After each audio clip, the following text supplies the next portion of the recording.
Nós vamos falar sobre a vida continua. É interessante a gente, no centro espírita, falar que a vida continua, que todo mundo já sabe. Só que eu peguei esse estudo, eu fiz com comprovações realmente de que a vida continua, para que alguém que tenha dúvida passe a ter certeza. Porque é interessante, né? A gente que estuda, como eu disse, a doutrina, sabemos que somos imortais. Então, antes de trazer as comprovações, eu vou ler aqui uma colocação do Leon Denis, que ele traz para nós no livro O Problema do Ser, do Destino, da Dor. Ele fala o seguinte sobre morte: toda morte é um parto, um renascimento. É a manifestação de uma vida até aí latente em nós, vida invisível da Terra, que vai se reunir com a vida invisível do espaço. Então nós sabemos, né, que nós ora estamos encarnados, ora desencarnados, para que a gente possa cumprir o nosso objetivo de chegar à angelitude, uma perfeição relativa, isso que eu chamo a atenção sempre, porque perfeito só Deus. Nós vamos chegar à angelitude, que é a perfeição relativa. Então nós vamos entendendo que, na realidade, se nós observarmos o universo, não existe nada que haja aniquilamento, é tudo transformação. Lavoisier já dizia, né? Na natureza nada se cria e tudo se transforma.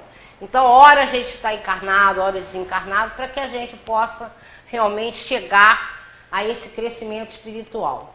E é interessante a gente observar, por exemplo, vamos num velório de uma família não espírita e uma família espírita. Aí você chega no velório da família não espírita, aquele desespero, parece que um adeus, nunca mais vamos nos ver. E vamos num velório, né, de família espírita, geralmente, né, aquela tranquilidade, porque a certeza de um até breve. Por que é um até breve? Todas as noites, quando a gente vai dormir, o nosso corpo está descansando, mas o nosso espírito pode ir até se encontrar com esses amigos, os parentes que estão na parte espiritual. Outra oportunidade é quando a gente desencarnar, que eles estejam nos esperando. E a outra possibilidade é de a gente reencarnar na mesma família. Porque segundo o Haroldo Dutra, ele falou que a gente desencarna e reencarna 200 vezes com a mesma família. Então, a possibilidade realmente é muito grande. É de um até breve, né? Estava fazendo palestra uma vez sobre isso, e uma moça levantou o dedo e disse: olha, eu passei por essa situação. Velório da minha mãe, e aí eu estava calma. E as pessoas vieram questionar: você não ama a sua mãe? Né? E a mesma coisa, não vou citar o lugar, um espírita estava feliz, porque sua mãe tinha desencarnado, porque ela sofria muito. E estava sorridente. E aí, uma pessoa espírita, né, do mesmo grupo, falou assim: olha, menos, você está muito eufórico. Aí que minha mãe está bem. Ela falou: olha, mas as outras pessoas não vão ter esse entendimento. Vão pensar o quê? Que você está doido, não gosta da sua mãe, né? E ele estava feliz, a mãe parou de sofrer. Porque tem uma passagem do Divaldo, em que uma senhora foi perguntar a ele, que o marido dela estava muito mal, pergunta ao doutor Bezerra como vai ficar meu marido. E aí ele disse: muito bem. 2 dias depois ele desencarna e a mulher foi lá cobrar do Divaldo: que isso? Você falou que o meu marido está muito bem, ia ficar muito bem, ele desencarnou. Aí o Divaldo, né, com aquelas histórias dele, ficou sem graça, foi conversar com o doutor Bezerra. O doutor Bezerra falou simplesmente: ué, mas ele está bem. Ele sofria aquele sofrimento todo, as dores, agora ele está bem. E é isso que a gente tem que entender. Uma coisa que é interessante, né? A gente não lembra de que aqui é uma escola. A nossa pátria é a vida espiritual. Então nós estamos retornando para o lar. Deveria ser realmente aquela felicidade. Estou voltando para casa, né? Mas, e a gente, então, sobre esse assunto, a gente vai ter comprovações, né, de que realmente a vida não existe. E que muitas pessoas falam que não existe comunicação entre os mortos, entre aspas, e os vivos, né, encarnados e desencarnados. Então a gente sabe que realmente existe muita comprovação dessa comunicação. Tem uma passagem na Bíblia Sagrada que até hoje não foi contestada por religião nenhuma. Está lá no primeiro livro de Samuel, onde o rei Saul, né, vai consultar uma pitonisa e tem a possibilidade de conversar com Samuel, porque o reino dele estava para ser, estava em iminências, né, de ser invadido, e ele consegue falar com Samuel. Essa passagem nunca ninguém contestou. Aí é interessante a gente lembrar o seguinte: se realmente essa comunicação fosse proibida, Jesus teria deixado claro para nós. Aí Jesus agiu sempre como um método dele, do ensinamento, do exemplo. Porque Jesus nunca falou que sim e que não. Mas se a gente for lá olhar em Mateus 18, capítulo 3, Jesus está lá no Monte Tabor, junto com Pedro, Tiago e João, falando com quem? Com Elias e com Moisés. Moisés desencarnado há 1.200 anos, Elias há 800. No primeiro momento eles ficaram assim espantados, mas entenderam que ali estavam os espíritos que tinham vivido na Terra. Então, Jesus deixou bem claro que essas comunicações são possíveis. E aí a gente pode pegar uma outra comprovação através de um livro do Pentateuco, que é o Céu e Inferno, que nada mais é do que a comunicação dos espíritos, mostrando para nós como eles estão lá na espiritualidade, de acordo com o que eles viveram aqui. Então nós vamos ter várias comunicações de espíritos felizes, espíritos infelizes, espíritos cruéis, os que foram assassinos, os que foram suicidas. Então, na realidade, quando eles relatam como eles estão na espiritualidade, é um alerta para nós.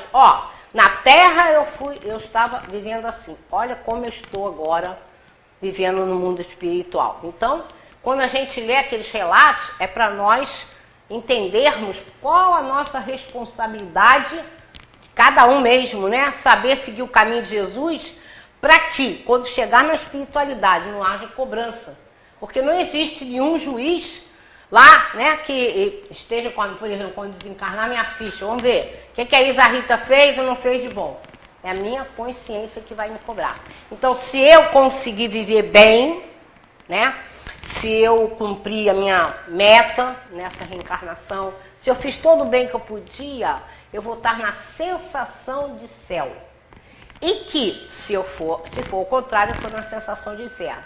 Porque a gente tem que deixar bem claro, não existe um lugar circunscrito céu, nem muito menos o inferno das labaredas eternas. Então é uma simbologia para nós da sensação que nós vamos ter quando nós desencarnarmos, de acordo com o que a gente viver, né? Então, essa uma das comprovações dessas mensagens que vêm para dizer que a gente vai ver daqui a pouco o Chico, algumas mensagens para dizer estou vivo. Ou seja, a morte não existe, né? Além de outros objetivos.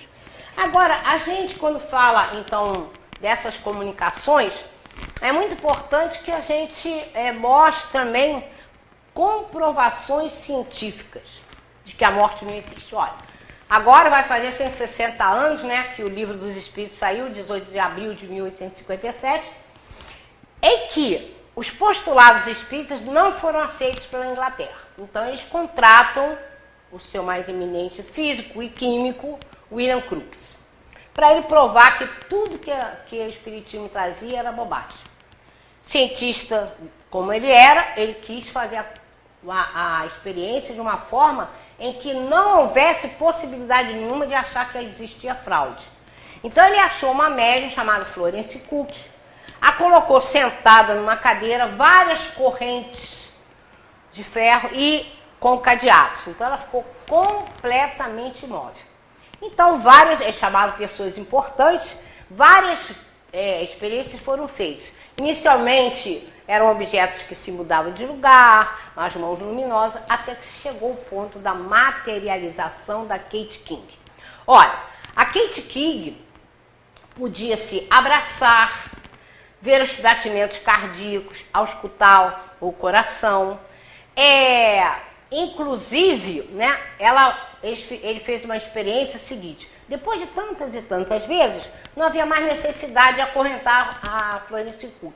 Então ele fazia o seguinte, ela chegava, ele pesava, anotava assim no quadro o peso dela, e na hora da materialização, ele pesava o espírito e pesava a médium. E via que a soma desses pesos dava o peso inicial, que era para ver realmente que era da colaboração da médium, que saiu o ectoplasma para se fazer a materialização.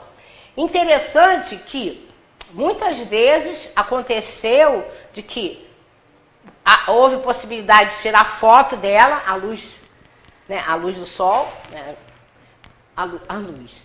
Então tiraram foto dela, a materialização. E ela conversava, a médium conversava, ela conversava com todos que estavam ali. Então foi comprovado, né, que realmente a comunicação existia, a materialização foi uma comprovação de que tudo que o Espiritismo trazia era verdade.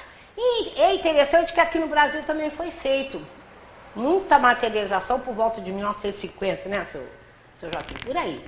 Aí saiu aquele livro Materializações Luminosas, do Ranieri, esses experimentos, que muitas vezes foi feito com o Peixotinho, com a Ana Prado, e algumas delas o Chico participou. Então, nesse livro traz a foto do médium deitado, aí saindo ectoplasma, né, daqui do ouvido, do nariz, etc., e a formação do espírito lá. Teve aval do Chico, o Chico participou, até que o Emmanuel falou, essa não é a sua praia, ele saiu de lá. E aí, é interessante que o Ranieri, nesse livro, ele acha que, ele dá o depoimento dele, que achou que cada vez ia se usar mais do experimento da materialização. E foi ao contrário, cada vez menos.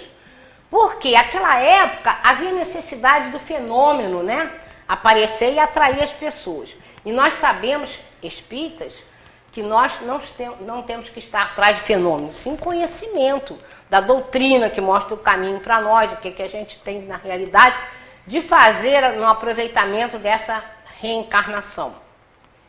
Então, cada vez foi feito menos. Tem também essa época, o Paulinho e Zé Grosso, lá no André Luiz, do Rio, eles faziam muita materialização.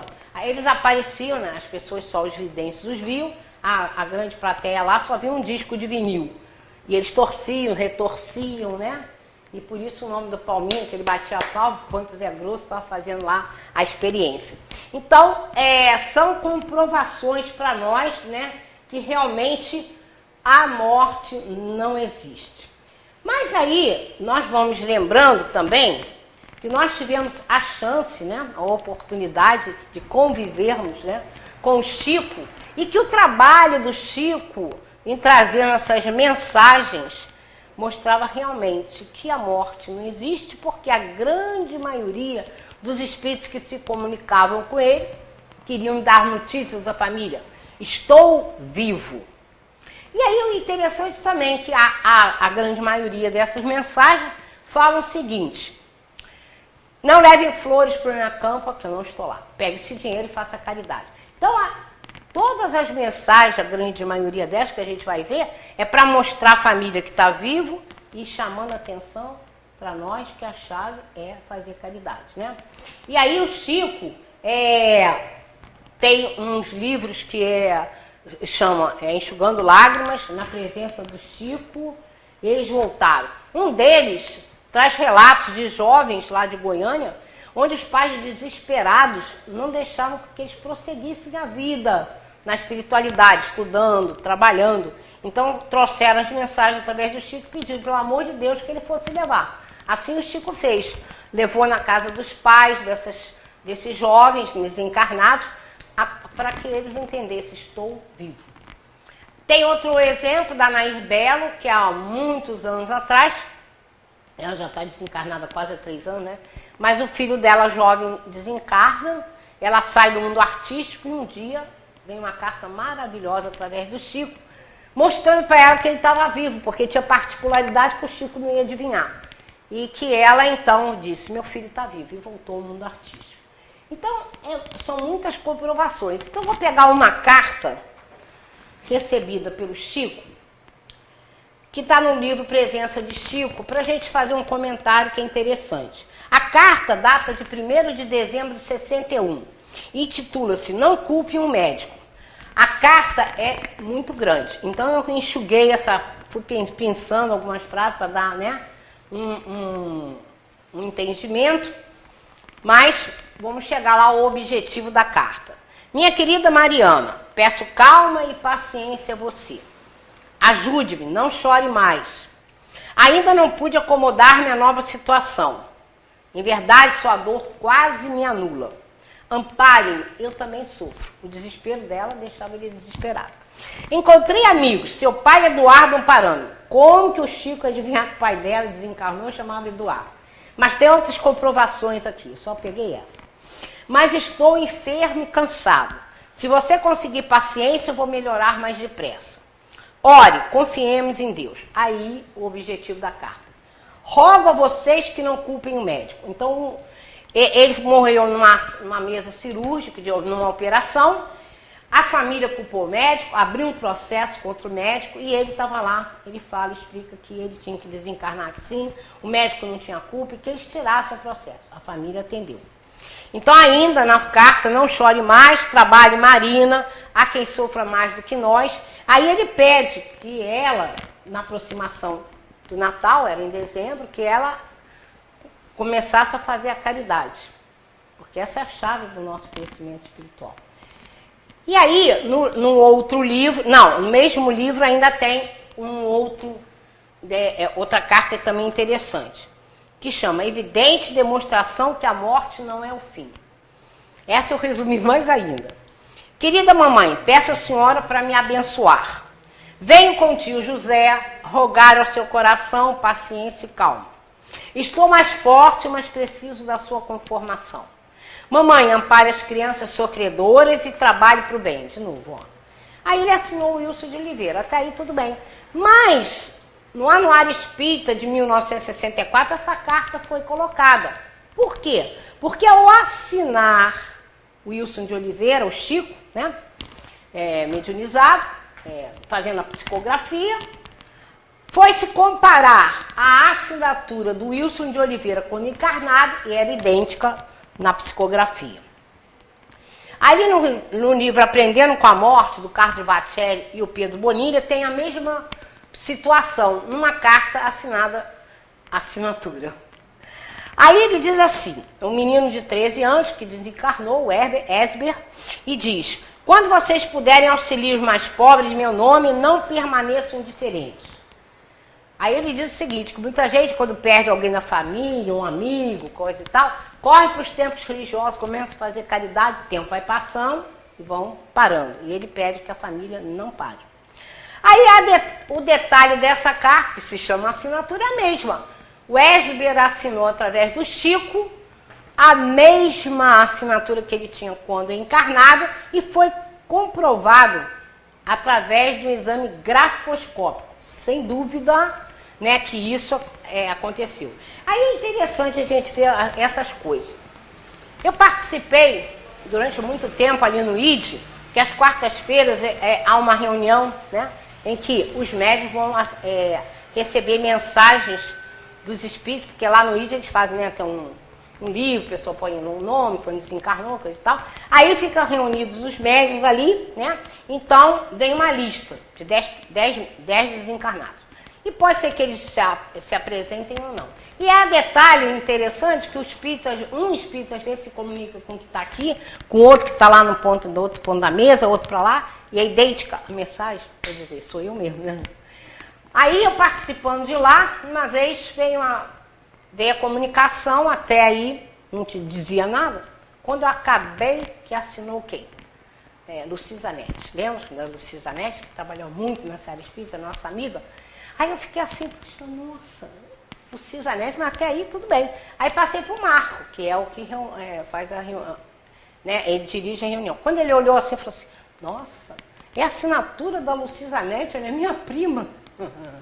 E aí é interessante, porque a gente vê Uma coisa é você escutar no outro lado do mundo aconteceu, aí na outra cidade acontecer com você e ter oportunidade de falar, aconteceu comigo, né? Para mim não precisava da comprovação.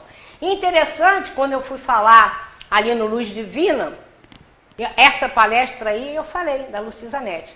Ao final da palestra, a Cristina Lasch falou assim, ela estava ao seu lado.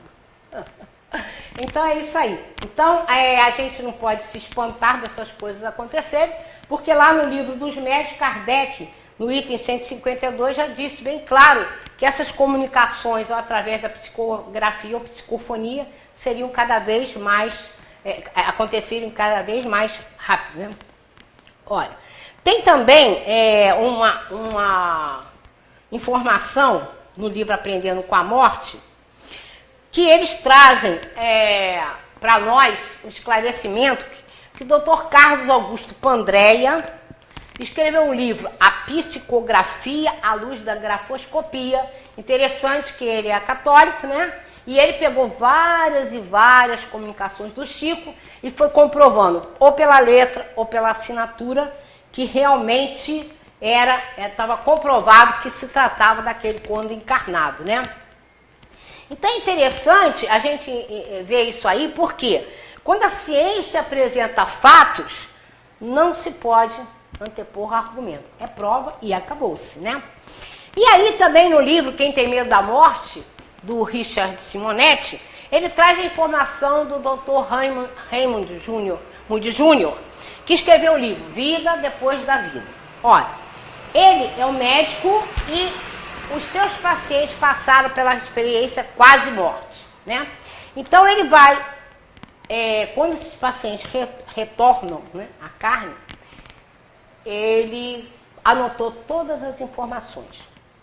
E essas informações muito interessantes que as pessoas traziam, abordam temas familiares aos espíritas, fala do corpo perispiritual, fala do contato com os benfeitores e familiares, relata o que se passa lá na espiritualidade, fala sobre volitação, a sensação de leveza.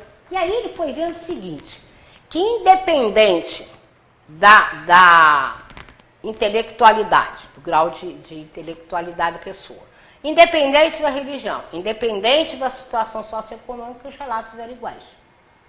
Então ele fez mais de 1.200 casos comprovados, né? Tem na Índia também o Benerge, né?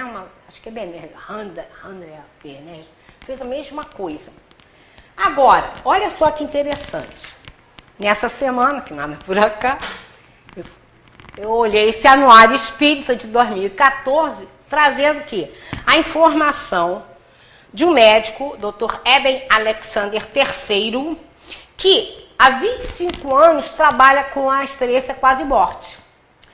E ele passou pela experiência e relata no livro que em português é Uma Prova do Céu. Está aqui no Anuário de 2014. Então, mais outra comprovação. Existem tantos, né? Mas a gente vai ter que ir selecionando, né, o que a gente vê à nossa mão. Olha só, outra experiência interessante que eu passei com isso aqui. Tem um primo, há muitos anos atrás, de 18 para 20 anos, agora me perdi no tempo, ele passou pela experiência quase morte, católico. Mas quando ele retornou, né, ele veio trazendo recados. E um dos recados que ele trouxe foi nosso pai estava desencarnado. E vamos dizer que a gente estava, na época, conversando sobre esse objeto, e um sabe, o que a gente queria saber, nós chegamos à conclusão que só nosso pai sabia. Não era nada de importante.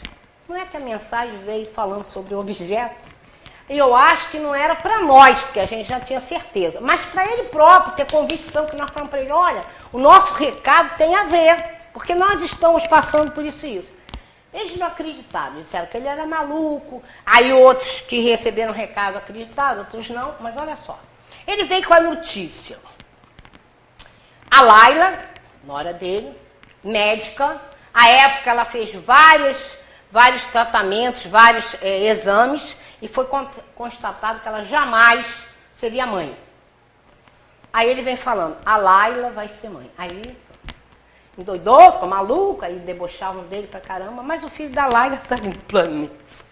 A gente não pode perguntar como, só a espiritualidade poderá explicar. Como a gente está falando no estudo ontem, eu sei de um casal que tinham gêmeos, as crianças desencarnaram no mesmo dia, ela tinha feito ligadura com corte, e aí mais à frente ela recebeu a mensagem que eles tinham que voltar.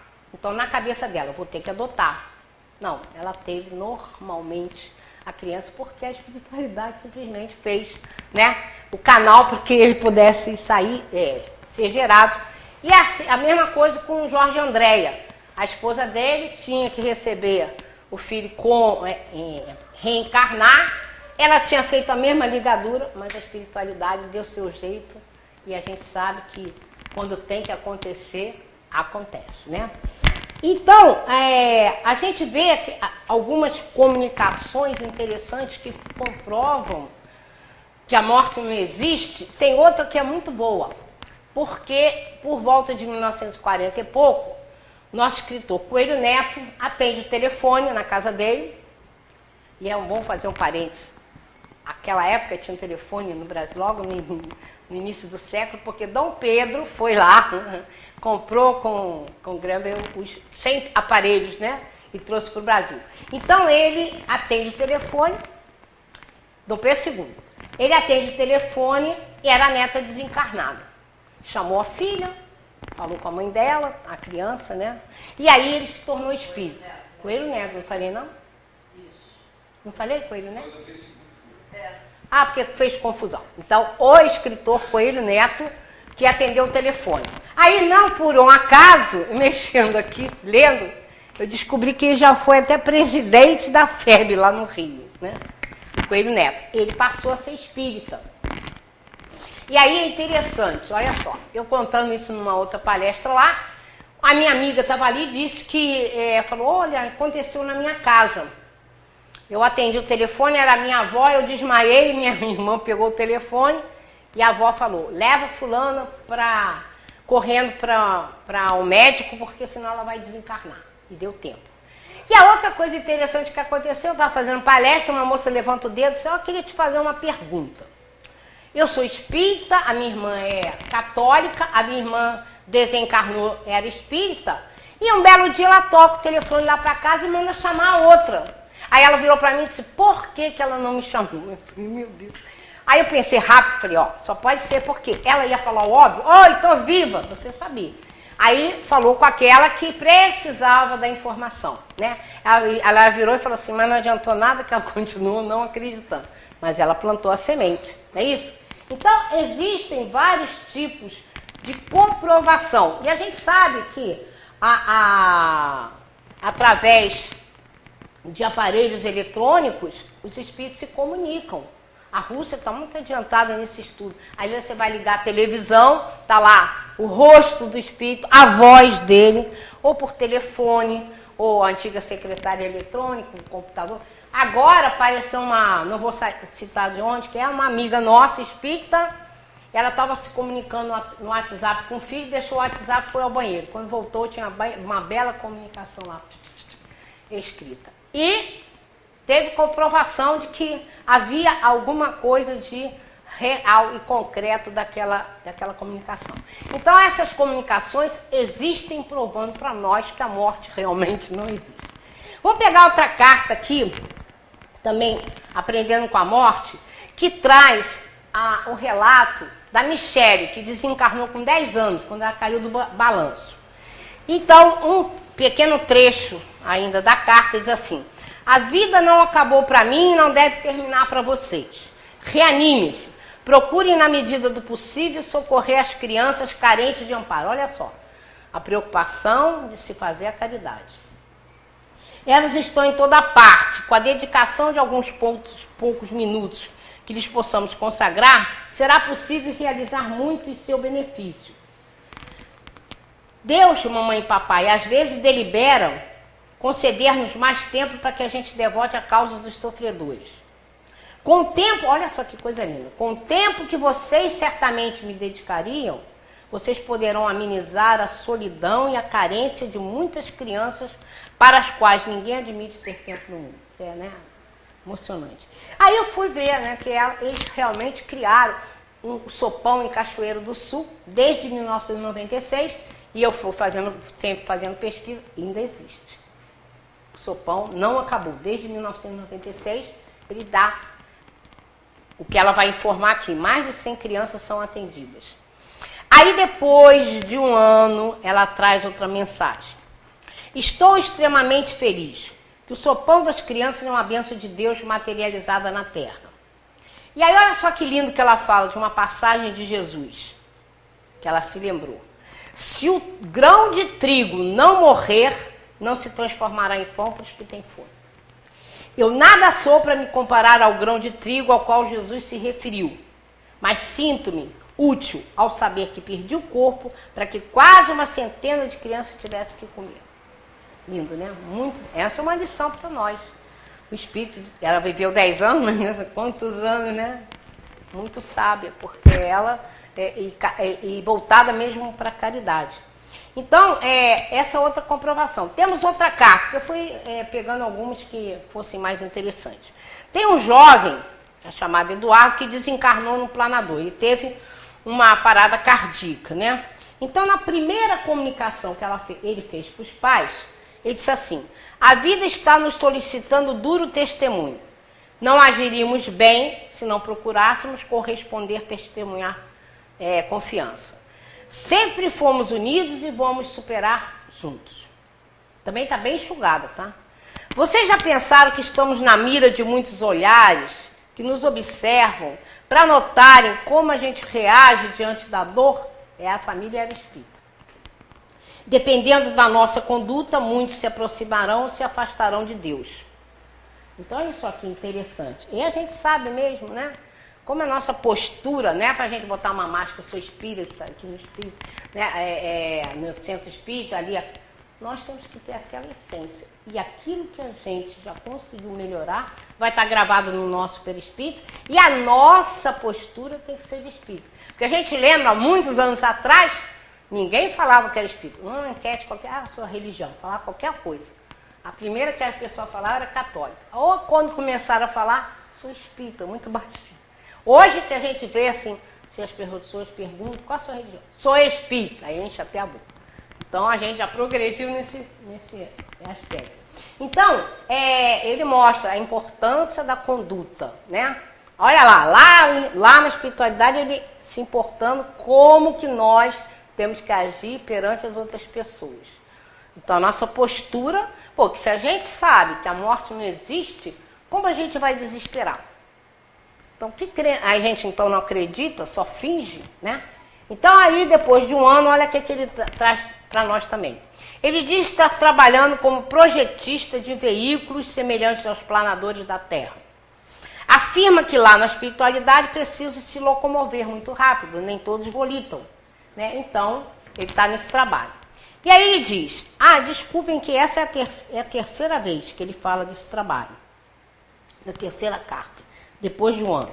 Aí ele diz, além do trabalho, que é uma escola, ocupo-me da minha vida pessoal e do ponto de vista afetivo, devo dizer que estou enamorado de uma jovem desencarnada, estou imensamente feliz com o amor que descubro junto a ela. Ora, alguém vai estranhar isso? Vamos ler nosso lar, as obras do André Luiz, que nós vamos ver realmente que a vida continua. E que nós, acho que é no nosso lar, né, que tem, o Lísias, agora me fugiu, né, em que ele, né, está noivo para casar. E a mãe de quem? Ela vai estar preparando a casa para esperar a família. A gente vai ver... Oi? Da mesma, né? Aí o que a gente vai vendo é o seguinte, tudo que ele foi falando ali, a gente lê nas obras do André Luiz. E a gente vai vendo que, na realidade, a vida é imortal, pungente, completa, integral, se desdobra em diferentes faixas dimensionais. E aí a mensagem do Eduardo mostra para nós o quê? Que ele lá na espiritualidade, ele vive, estuda, trabalha e ama. Se isso não é prova que a vida continua, né? Então, a gente sabe que todo esse ensinamento para nós, tudo isso foi trazido à luz da doutrina espírita, que é o Consolador prometido por Jesus, que vai mostrando para nós a nossa realidade, Aqui é uma escola e a nossa vida espiritual é a nossa pátria, né? No Presença do Chico, também psicografado por Elias Barbosa, ele fala também de um desencarnado que vai pedindo à esposa. Primeiro ele agradece o carinho da oração, mas ele pede a ela que ela não vá mais a campo levar flores para ele, para ela pegar o dinheiro e fazer a caridade. Então a gente vai ver sempre essa tecla, nessas mensagens que foram inúmeras. Estou vivo, façam a caridade, façam o bem. É a nossa garantia de crescimento espiritual, é amar incondicionalmente. Então a gente vai vendo o seguinte, com todas essas informações, a gente vai vendo que nós vamos vivenciando o cristianismo através do espiritismo e abrindo então um canal permanente com o mundo espiritual. E aí a gente lembra o seguinte, qual então a nossa postura perante aqueles que já partiram para a parte espiritual? A gente vê a preocupação dos espíritos em mostrar que todos nós somos irmãos. Jesus deixou claro, a gente faz parte de uma família universal. Jesus falava ao povo, chamava Jesus, falava, sua mãe e seus irmãos estão lá fora. E Jesus foi bem claro, eis meus irmãos, minha mãe. Todo aquele que obedecer à vontade do meu pai é meu irmão, minha irmã, minha mãe. E a gente fica sem a gente ter conhecimento e fala, ele fez pouco de Maria? Não, sempre louvou Maria. O que ele quis dar a entender para nós, que a gente perceba, fazemos parte de uma mesma família universal. Não importa se estejamos encarnados ou desencarnados, a humanidade é a mesma. Então os espíritos chamam muita atenção da importância da solidariedade, que temos que ter uns com os outros. Ora, e depois a gente lembra da Joana de Ângeles, que disse que nós somos seres gregários. A gente vive porque convive. E a prova disso é o quê? Se eu pegar uma criança aqui, não der água, não der alimento, ela não sobrevive. Mas ela vive porque é imortal, mas o corpo não sobrevive. Então, existe realmente as comprovações que nós fazemos parte de uma família universal, estejamos encarnados ou desencarnados, tem que existir entre nós a solidariedade, a fraternidade, o amor. Por isso, muito importante, os trabalhos que as casas espíritas fazem, né, na parte da mediunidade, ajudando aqueles espíritos sofredores, ter entendimento.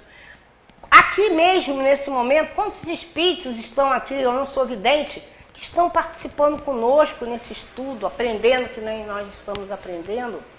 E às vezes é tão importante o assunto que a espiritualidade grava vai levar para as regiões que precisam escutar aquilo. Às vezes, daqui mesmo parte um microfone direto para as regiões que estão ali. Então, como é importante a gente trazer o estudo. Emmanuel dizia que a maior caridade que se possa fazer é divulgar a doutrina espírita, porque ela esclarece. A gente sabe que a doutrina espírita explica para nós, somos imortais. Se eu tenho esse conhecimento que sou imortal, jamais eu vou buscar o suicídio. Porque vai acontecer o quê? Se eu chegar na espiritualidade, eu vou olhar para mim e vou dizer, estou vivo. Não morri. Então, eu tinha uma série de coisas a resgatar, agora complicou mais um pouquinho. E a outra coisa que a doutrina mostra, que nós estamos sob a lei da reencarnação.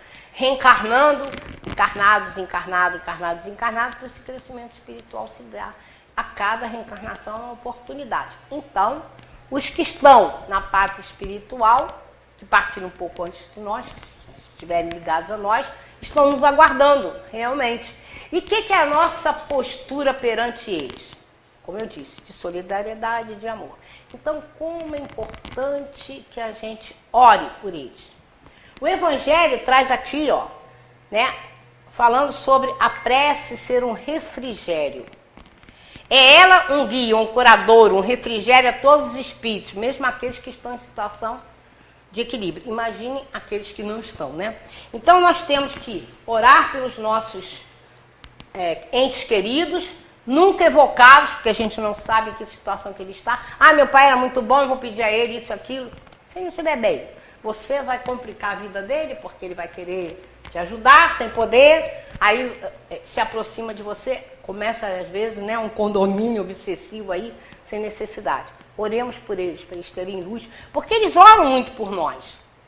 Eles ficam torcendo pelo nosso progresso. Emmanuel fala, nossa, ele fica admirado com a preocupação dos espíritos em trazerem para nós as informações, de orarem, de nos ampararem. Quantas histórias a gente sabe de problemas que a gente está passando aqui, e um pai, uma mãe, na espiritualidade, tendo merecimento, pode interferir para nos ajudar. A gente tem que ter merecimento também, né? Então, não é adequado, então, a gente fazer evocação, né? Nós temos que, então, lembrar deles com carinho, né? Porque, justamente, fazem parte dessa grande família universal. Então, é necessário, está lá no livro Aprendendo com a Morte, o seguinte: é necessário que as pessoas compreendam que a morte é a própria vida numa dimensão mais alta, nos dando a possibilidade pelos caminhos do mundo com menos tristeza e mais alegria, com menos dor e maior bem-estar, com menos descrença e mais fé, com menos desalento e mais esperança. Entretanto, se você não consegue compreender as nossas certezas, não tem a menor importância. A morte espera por você também. E talvez, quem sabe, ao atravessar os portais do túmulo, lhe seja mais fácil compreender que a vida é uma criação imortal de Deus. Então é para a gente refletir sobre realmente, né, que a vida continua e como a gente, como eu falei aqui, como é importante a gente fazer uma oração para aqueles que estão na parte espiritual, nossos amigos, nossos parentes, a gente emitir um pensamento de amor, fazer uma oração, ou fazer o que eu vou fazer agora, um poema. O poema que eu fiz para Maria Santíssima, para todas as mulheres, em especial para minha mãe, Nair Maria. Maria cheia de graça, para nós a Mãe Santíssima, que vela, guarda e ilumina a todos os filhos do Senhor. Seu coração é imenso, abriga o mundo inteiro, olha por toda a humanidade, sem descanso e sem cessar. Hoje presto a minha homenagem à vós, caridosa Mãe. Levo agora o meu pensamento e oro por todas as mães, mães que exercem mandatos de amor, mulheres mães que se doam a todo o próximo necessitado. Peço, Mãe querida, que olhe pela minha também, Nair que é Maria, Nair que também é Maria. O meu muito obrigado, meu bem.